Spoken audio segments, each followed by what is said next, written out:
Good morning, students. Today we will be doing your chapter number 8 of science, that is cell structure and functions.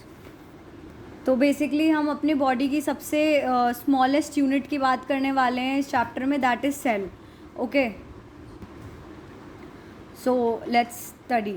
You have already learned that things around us are either living or non-living. Further, you may recall that all living organisms carry out certain basic functions. Can you list these functions? Different sets of organs perform the various functions you have listed. In this chapter, you shall learn about the basic structural unit of an organ, which is a cell. Cells may be compared to bricks. Bricks are assembled to make a building. Similarly, cells are assembled to make a body of every organism. So basically बच्चों क्या बोल रहा है कि आप लोगों ने बहुत अपने प्रीवियस क्लासेस में क्या क्या पढ़ लिया. आपको पता है कि बहुत टाइप के हमारे जो है बेसिकली दो टाइप के ऑर्गेनिजम्स या फिर सब्सटेंसेस होते हैं, या तो लिविंग या नॉन लिविंग, या तो जीवित या फिर मृत. ठीक है, तो हमें पता है कि जो जीवित होते हैं वो जानवर और पौधे होते हैं बेसिकली, और हम लोग भी एनिमल कैटेगरी में ही आते हैं बच्चों ऑन अ ब्रॉड नोट. और जो ये हम लोग लिविंग होते हैं ना, उनकी सबसे जो स्मॉलेस्ट फंक्शनल और स्ट्रक्चरल यूनिट होती है वो होती है सेल. ठीक है, तो ये क्या बोल रहा है कि जो डिफरेंट सेट ऑफ ऑर्गन्स होते हैं वो डिफरेंट काम करते हैं. अब ये जो सेल्स हैं ना हमारी बॉडी में, सेल्स को आप ब्रिक्स से कंपेयर कर सकते हो. ब्रिक मतलब क्या, ईंटों से मिलके क्या बनता है, आप कोई घर या बिल्डिंग बनाते हो. वैसी जो एक बॉडी होती है या ऑर्गन होता है उसे सेल्स मिलके बनाते हैं. ठीक है, तो cell is the structural and functional unit of any living organism. Discovery of cell कैसे हुई थी? रॉबर्ट हुक नाम के एक साइंटिस्ट थे in 1665. Observed slices of cork under a simple magnifying device. Cork is a part of the bark of tree. He took thin slices of cork and observed them under a microscope. This noticed partitioned boxes of compartments in a cork slice. These boxes appeared like a honeycomb. He also noticed that one box was separated from other by a wall or partition. Hooke coined the term cell for each box. What Hooke observed as boxes or cells in the cork were actually dead cells. तो बच्चों basically sales की discovery कैसे हुई थी? Robert Hooke नाम के एक scientist थे जो 1665 में उन्होंने क्या किया. कॉर्क क्या होता है, तुम लोग ने देखा होगा कि जो बार्क ऑफ ट्री होती है, जो पेड़ की टहनी होती है, बेसिकली मोटी वाला जो टहनी होती है, उसका एक छोटा सा पार्ट निकाल लोगे ना, उससे बॉटल्स वगैरह बंद की जाती हैं, अगर आपको पता हो. तो वही जो बॉटल का ढक्कन था उन्होंने उसको बहुत पतले पतले स्लाइसिस में कट किया, फिर उसको मैग्नीफाइंग ग्लास के नीचे रखा, तो उन्हें एक हनी जैसा, हनी मतलब क्या होता है, वो जो मधुमक्खियों का छत्ता होता है ना, तो उसमें आप देखो छोटे छोटे कंपार्टमेंट्स बने हुए होते हैं और वो वॉल से डिवाइडेड होते हैं. तो वो ऐसा ही उन्हें कुछ स्ट्रक्चर दिखाई दिया और उन्होंने देखा कि बहुत सारी छोटे छोटे जो ये सेल्स हैं ये एक दूसरे से वॉल से डिवाइडेड है, पार्टीशनड है. ठीक है, उनके बीच में वॉल्स थी. तो उन्होंने उसका टर्म का नाम रख दिया, कॉइन कर दिया उस चीज़ को, सेल. ठीक है, अब सेल कॉइन करने के बाद क्या बोलते हैं, उन्होंने उसको सेल कॉइन कर दिया. और फिर जो उन्हें बाद में पता चला कि ये जो सेल्स थे ये लिविंग नहीं थे, ये वाले सेल्स जो थे ये डेड सेल्स थे, मतलब मरे हुए सेल्स थे. ठीक है, cells of living organisms could be observed only after the discovery of improved microscopes. Very little was known about the cell for next 150 years after Robert Hooke observations. Today we know a lot about cell structure and its functions because of improved microscopes having high magnification. पहले के time में बच्चों क्या problem थी, जब ये 1665 में discovery हुई थी तो कम से कम इसके 150 साल बाद तक ना हमें लिविंग सेल्स के बारे में उतना पता नहीं चल पाया था. क्यों? क्योंकि तब उन्होंने तो मैग्नीफाइंग ग्लास यूज़ किया था, लेकिन मैग्नीफाइंग ग्लास से आप इतने कॉम्प्लेक्स और छोटे स्ट्रक्चर को नहीं देख सकते. You need microscope.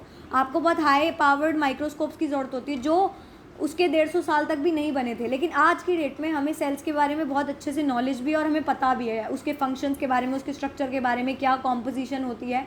क्यों पता है? क्योंकि अब हम इस टाइम पे अब बहुत अच्छे और बहुत हाई क्वालिटी मैग्नीफाइंग पावर के माइक्रोस्कोप्स हैं. ठीक है, अब हेडिंग है द सेल. ऑब्वियसली सेल की बात, सेल का इंट्रोडक्शन है. Both bricks in a building and cells in the living organisms are basic structural units. The buildings though built of similar bricks have different design, shapes and sizes. Similarly, in living world, organisms differ from one another but are all made up of cells. Cells in living organisms are complex living structures unlike non-living bricks.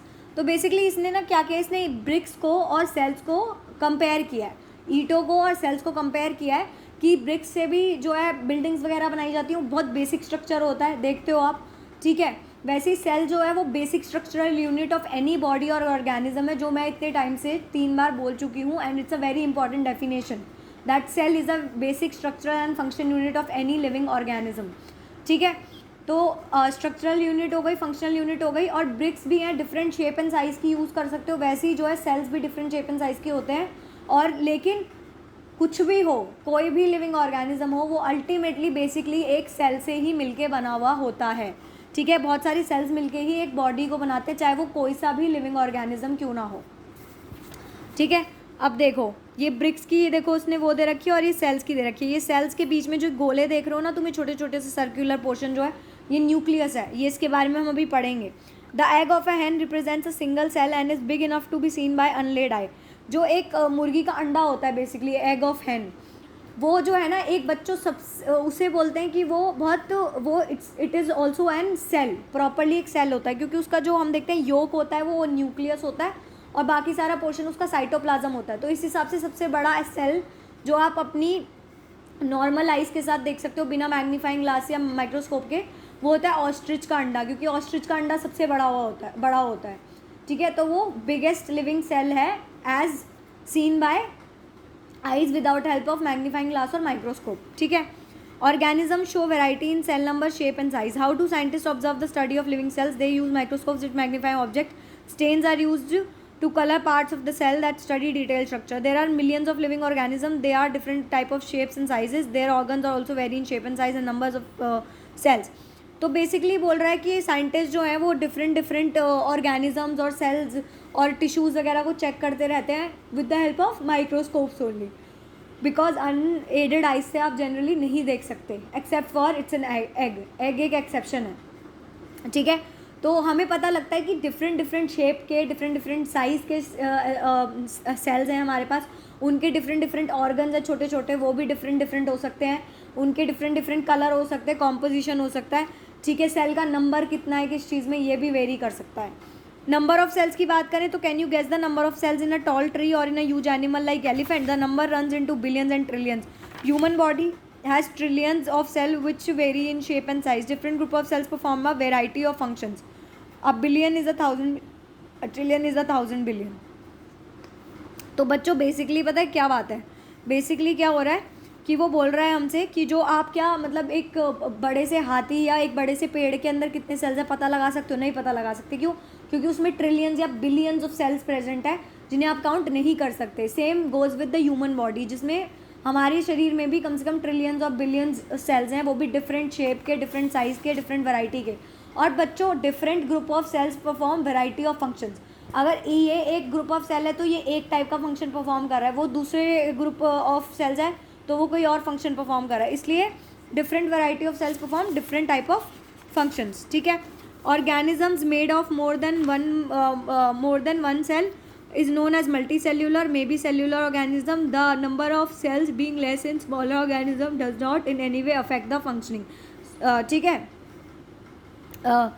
क्या बोलते हैं, affect the functioning of the organism. You will be surprised to know that an organism with billion of cells begins life as a single cell which is fertilized egg.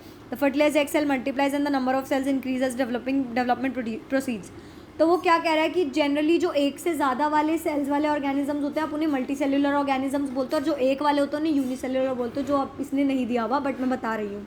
ठीक है, तो वो multi cellular organisms होते हैं। लेकिन बच्चों इस चीज़ से कोई फ़र्क नहीं पड़ता कि किसी की बॉडी में अगर कम सेल्स है तो वो कम पोटेंशियल वाला है, उसकी कैपेबिलिटी कम है, ऐसा कुछ नहीं है। ठीक है, उसका अपना शेप है, उसका अपना साइज़ है, लेकिन उसका मतलब ये नहीं है कि उसके अंदर पोटेंशियल कम है या वो फंक्शंस नॉर्मल फंक्शंस नहीं कर सकता। वो बिल्कुल नॉर्मल फंक्शन करेगा, बस उसमें सेल्स कम है। ठीक है, और ऐसी कोई बात नहीं है। बाकी आपको ये जान के शायद हैरानी होगी कि हम ह्यूमन बीइंग्स जो हैं या कोई भी चीज़ लिविंग ऑर्गेनिज्म बड़ी अपनी शुरुआत एक छोटे से सिंगल सेल से करती है, क्योंकि अनफर्टिलाइज्ड एग होता है फीमेल्स में जो धीरे धीरे मल्टीप्लाई करता है और धीरे धीरे और सेल्स बढ़ाता जाता है और बच्चे की बॉडी डेवलप होती है, फिर बच्चा दुनिया में आता है और धीरे धीरे ग्रोथ होती है, तो सेल्स का नंबर मल्टीप्लाई होता है और बढ़ता जाता है। Look at the figure. This both organisms are made up of single cell. The single celled organism are called unicellular. Single celled organism को unicellular बोलते हैं, और ये दोनों organism जो है single celled है, एक एक ही सेल है। इसे अमीबा बोलते हो आप, इसे पैरामीशियम बोलते हो। अभी हमें क्या कहना चाहता है, ठीक है, आगे बढ़ते हैं। Organisms. The single celled organism perform all the necessary functions that multicellular organisms perform. A single celled organism like amoeba captures the digested food, respires, excretes, grows and reproduces. Similarly, functions of multicellular organisms are carried by a group of specialized cells forming different tissues. Tissues in turn form organs. तो फिर क्या बोल रहा है, single celled organisms जो है ना ये अमीबा, ये डाइजेस्ट भी करते हैं, कैप्चर भी करते हैं फूड को, रिस्पायर भी करते हैं मतलब ब्रीदिंग भी करते हैं, एक्सक्रीशन भी करते हैं, ग्रोथ भी करते हैं, रिप्रोडक्शन भी करते हैं। ये वो हर काम करते हैं जो एक मल्टी सेल्यूलर ऑर्गेनिज्म करता है। और मल्टी सेल्यूलर ऑर्गेनिजम्स के पास special type of tissues present होते हैं जो कि सेल से बनते हैं और फिर टिश्यूज़ को मिलके बनता है ऑर्गन्स। देखो ये देखो सेल्स है, सेल्स को मिलके बनाया आपने टिश्यूज़, टिश्यूज़ को मिला के बने ऑर्गन्स, ऑर्गन से हमारा बना ऑर्गन सिस्टम, ठीक है। और उससे फिर हमारी होल एक बॉडी बन गई, ठीक है। अब आते हैं हम शेप ऑफ सेल्स पे। Shape of cells. How do you define the shape of amoeba in the figure? You may say that the shape appears irregular. In fact, amoeba has no definite shape. Unlike other organisms, it keeps on changing its shapes. Observe the projections varying on the protruding out of the body. They are called pseudopodia. As you learnt in class 7, these projections appear and disappear as amoeba moves and feeds. तो basically वो बोल रहा है shape of the cell हम कैसे पता लगा सकते हैं। क्या आपको पता लगता है कि अमीबा की कोई शेप, अमीबा की कोई डेफिनेट शेप ही नहीं होती है, इट्स वेरी इरेगुलर और वो मूवमेंट करता है और जब खाना खाता है तो फीडिंग और मूवमेंट के टाइम पे अपनी शेप बदलता रहता है, क्योंकि उसके जो प्रोट्रूडिंग एंड्स है जिन्हें आप देख रहे हो ऐसे बाहर निकलते हुए, उन्हें आप स्यूडोपोडिया कहते हो, जो आपको खाना कैप्चर करने में हेल्प करती हैं, ठीक है। और white blood cell in human blood is another example of single cell which can change it shape. जो वाइट ब्लड सेल है ह्यूमन ब्लड में वो है एक सिंगल सेल है which can change it shape. वो जो है अपनी WBC, जो RBC रेड ब्लड सेल्स होते हैं, WBC वाइट ब्लड सेल्स होते हैं, ये आपको पता ही है, ठीक है। और वाइट ब्लड सेल्स जो होते हैं वो सिंगल सेल होता है जो कि अपनी शेप बदलता है, ठीक है। But while WC is a cell, amoeba is a full fledged organism capable of independent existent. जबकि WBC जो एक सेल ही है, अमीबा जो है वो फुल फ्लेजेड ऑर्गेनिज्म है। WBC तो एक सेल है, अमीबा एक प्रॉपर ऑर्गेनिज्म है, चाहे वो यूनिसेल्यूलर है और वो केपेबल है इंडिपेंडेंट एग्जिस्टेंस के, उसको किसी पे डिपेंड होने की ज़रूरत नहीं है एग्जिस्ट करने के लिए, वो खुद से भी एग्जिस्ट कर सकता है, ठीक है। What shape would you expect in organisms with millions of cells? Show different cells such as blood, music and nerves of human beings. The different shapes are related to the different functions. तो वो कह रहा है कि क्या आपको कोई specific आप एक्सपेक्ट कर सकते हो मिलियंस ऑफ सेल्स की एक ही शेप होगी या सेम शेप होगी? नहीं, ऐसा नहीं है, सबकी डिफरेंट शेप होती है और उनकी शेप अकॉर्डिंगली जनरली इसलिए होती है कि वो क्या टाइप का फंक्शन परफॉर्म कर रहे हैं, ठीक है। वो जिस टाइप का फंक्शन परफॉर्म करते हैं उसी टाइप की उनकी शेप होती है। Generally cells are round, spherical और इलोंगेटेड। जनरली क्या होता है कि सेल्स या तो गोल होते हैं, स्फेरिकल होते हैं या फिर इलोंगेटेड होते हैं, लंबे होते हैं। Some cells are long and pointed at both ends, ठीक है। सम सेल्स जो हैं वो लॉन्ग हैं और पॉइंटेड होते हैं बोथ एंड्स पे, ठीक है। मतलब ऐसे देखो लंबे भी हैं और पॉइंटेड भी हैं एंड्स में, ठीक है। Cells sometimes are quite long, some are branch like nerve cells of neuron. कुछ जो है बहुत लॉन्ग होते हैं और कुछ जो है वो नर्व सेल की तरह जो है पूरे ब्रांचेज में बटे हुए होते हैं, ठीक है। The nerve cell receives and transfers messages.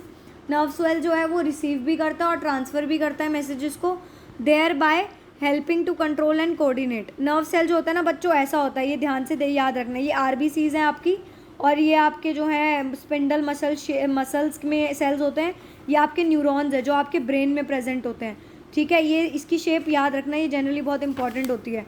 ये जो है ना ये आपका मैं बताती हूँ, ये जो ये वाला पोर्शन देख रहे हो ये डेंड्राइट्स होते हैं, इन्हें आप बोलते हो, मैं बताती हूँ, इन्हें आप जो है इन्हें आप डेंड्राइट्स बोलते हो।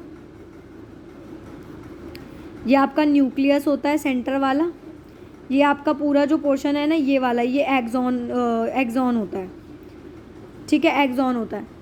तो कंट्रोल एंड कोऑर्डिनेट, यही जो अब सेल सारे मिलके जुड़ के रहते हैं तभी ये कंट्रोल और कोऑर्डिनेट करते हैं एक ऑर्गन को या एक किसी भी इंसान को, डिफरेंट पार्ट्स ऑफ बॉडी को वर्क कराने के लिए। Components of the cell are enclosed in a membrane. Components of cell जो है एक मेम्ब्रेन में, मतलब सारा सेल जो है ना वो एक मेम्ब्रेन में जो है बंद होता है। This membrane provide shape to the cells of plants and animals. ये मेम्ब्रेन जो है ये शेप प्रोवाइड करता है cells of plants and animals को, डिफरेंट शेप वो मेम्ब्रेन प्रोवाइड करेगा। अब मतलब मान लो कि बेसिकली साइटोप्लाज्म तो जेली लाइक स्ट्रक्चर होता है, पानी जैसा थोड़ा, उसको किसी भी शेप में डाल सकते हो। अब मैं पानी लूँ उसको जग में डालूँ, फिर मैं पानी लूँ उसको ट्यूब में डालूँ, फिर मैं पानी लूँ पाइप में डालूँ, तो पानी अपनी शेप कैसी बना लेता है, जैसे उसकी बाहर की कवरिंग होती है वैसे ही हमारा जो मेम्ब्रेन होता है उसका काम होता है कवरिंग देना, और कवरिंग की जैसी शेप वैसी शेप जो है वो सेल की हो जाती है, ठीक है। This membrane provides shape to the cell of plants and animals. Cell wall is an additional covering outer the cell membrane in plant cells. It gives shape and rigidity to the cells. Bacterial cells also have a cell wall. अब ना एक extra wall भी present होती है जिसे आप cell wall कहते हो, जो सेल मेम्ब्रेन के बाहर प्रेजेंट होती है, और उसका काम क्या होता है, वो जनरली एनिमल सेल्स में नहीं होती बच्चों, वो प्लांट सेल्स में होती है. वो प्लांट सेल्स को प्रोटेक्ट करती है, ठीक है, और उन्हें रिजिडिटी प्रोवाइड करती है. रिजिडिटी मतलब हार्डनेस प्रोवाइड करती है टू सर्वाइव, ठीक है, उनकी एग्जिस्टेंस के हेल्प के लिए, ठीक है. और सेल वॉल जो है बैक्टीरियाज में भी प्रेजेंट होती है, ठीक है, प्लांट्स और बैक्टीरियाज में होती है सेल वॉल, याद रखना.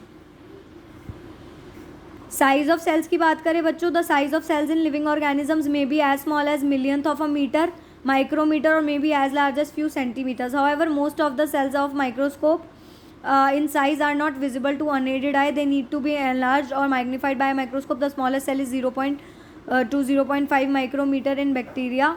ठीक है. The largest cell measuring 1 centimetre is an egg of an ostrich. ये मैंने बताया था तुम लोग को. वैसे are the cells in elephant larger than cells in rat. The size of cells has no relation with the size of body of animal of plant. It is not necessary. The cell of elephant must be much bigger than those of rat. The size of the cell is related to its function. For example, nerve cells both in elephant and rat are long and branched. They perform the same function, that of transferring messages. तो बच्चों size की initially वो बात करें कि बहुत छोटा भी हो सकता है, फ्यू मिलीमीटर्स माइक्रोमीटर से लेके कुछ बड़ा भी हो सकता है सेंटीमीटर्स में. अब सबसे छोटा सेल जो है वो 0.2 0.5 माइक्रोमीटर्स का है, जो कि एक बैक्टीरिया, और सबसे बड़ा जो है एग ऑफ ऑस्ट्रिच है, जो सेंटीमीटर्स में होता है. ठीक है. जो सेल का साइज़ है, क्या वो एलिफेंट के सेल का साइज़ रैट चूहे के सेल से ज़्यादा लार्ज होगा? नहीं, ऐसा कुछ नहीं है. ऐसा बिल्कुल ज़रूरी नहीं है. कोई जो सेल का साइज़ होता है वो बच्चों मैंने अभी भी बताया था, उनके फंक्शन पे डिपेंड करता है कि उनका कैसा फंक्शन है. साइज़ और शेप उनके फंक्शन पे डिपेंड करती है. जैसा फंक्शन वैसा साइज़. रैट के नर्व सेल्स भी और एलिफेंट के नर्व सेल्स भी. नर्व सेल्स मतलब जो ब्रेन के सेल्स होते हैं, न्यूरॉन्स जो होते हैं, ब्रेन सेल्स उनके दोनों के लंबे होते हैं ताकि वो ट्रांसफ़र कर सके जो है मैसेजेस को. ठीक है, सेम फंक्शन के लिए.